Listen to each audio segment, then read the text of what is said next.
Hello, and thank you for tuning into our podcast, What is One Tree Worth? My name is Noelle DeMarinis. And my name is Aiden Tolchin. And we are your hosts for today's episode called Combating Climate Change, with emphasis on deforestation.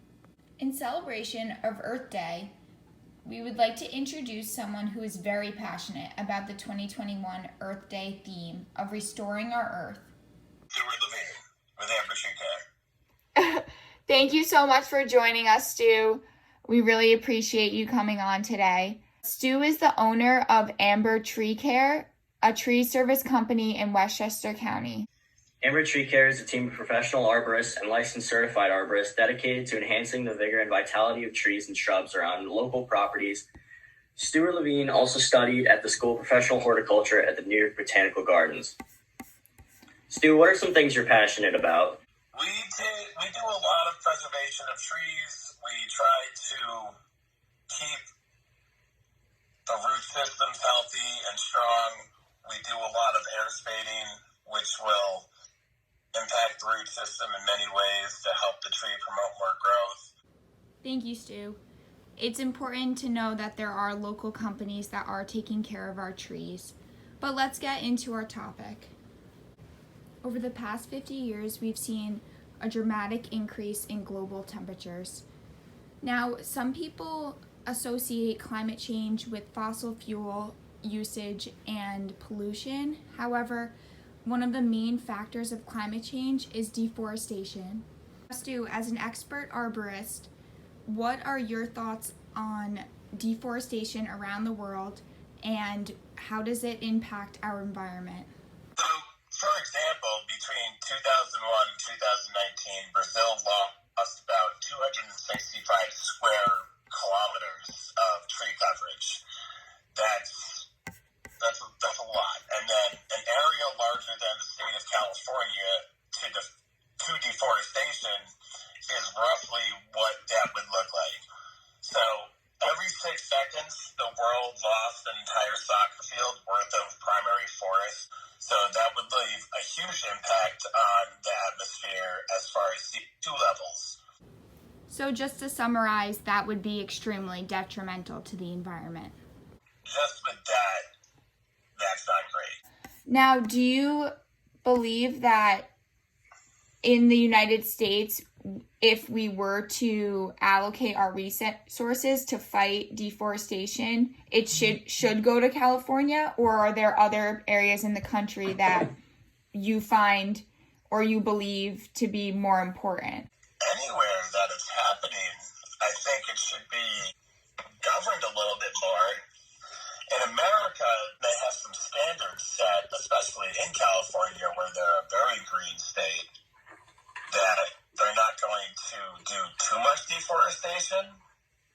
But in other parts of the country where it's not so looked at, that's where that big percentage to deforestation and CO2 emissions. So what I'm getting at here is that the states who are not as green as California aren't necessarily as conscious of their carbon footprint and their impact on deforestation.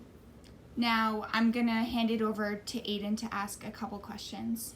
So, Stu, what do you think that we could do to change or help the forests around us closer to home? What do you think we can do to treat our environment a little bit better, especially the trees around our homes, to at least combat the rising CO2 levels and to just help the trees out overall from either being killed or dying out? Recycling and garbage has a big part to do with it. So people are not garbage conscious at all. We accumulate, just in New York City, 10 tons a year, and half of that goes to New Jersey, which turns into clean energy, but that's not a big percentage. A big percentage does get shipped out to other parts of the country, and that right there, just the shipping part, that's putting a big impact. But when it gets to the landfill, however it gets there, it's just being pushed around, and that's going to create a lot of CO2 CO2, and these trees, they're supposed to filter the CO2, but if there's too much, they're not going to be able to do their part.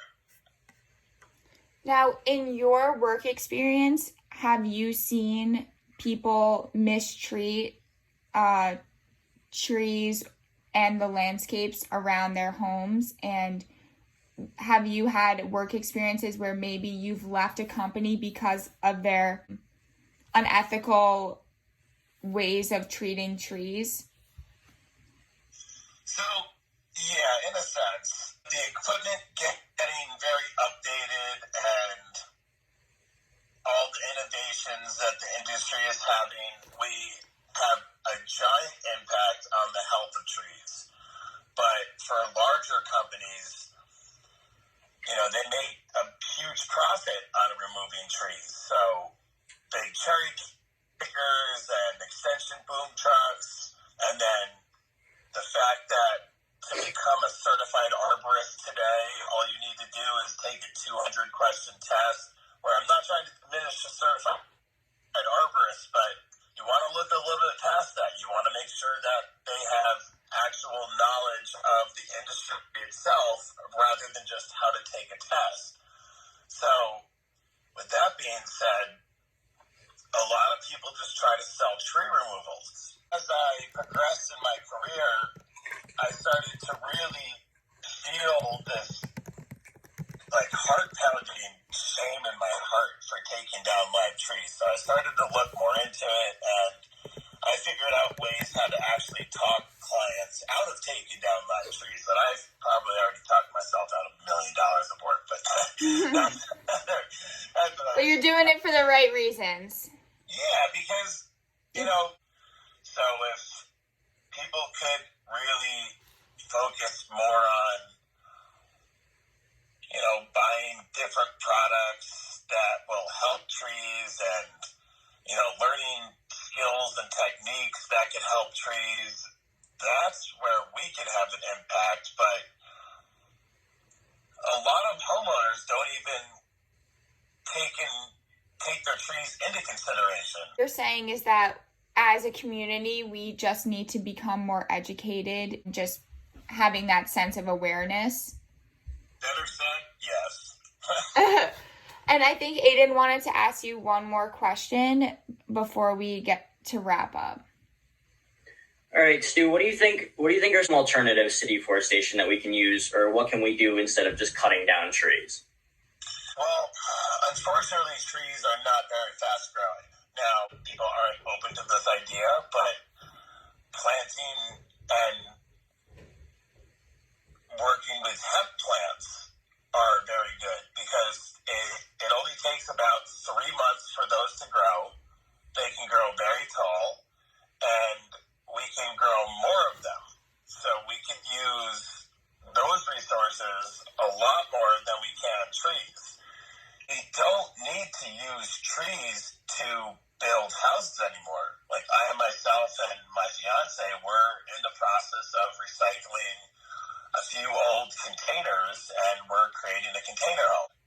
It's kind of turning life into something that will be admired for a long time, like you would see at a museum. Absolutely. And just to wrap up, if there's one thing that the community could do to prevent any sort of damage to our environment within our homes, what would you recommend we do? Something small that would have the biggest impact and that is highly overlooked: garbage. I'm just going to assume 90% of our country does not care about garbage. People are constantly buying things that they don't need, and then it ends up getting thrown out or unused. Absolutely. We just want to thank you again for your time. We really appreciate your insight. Thank you so much. Thank you, Stu.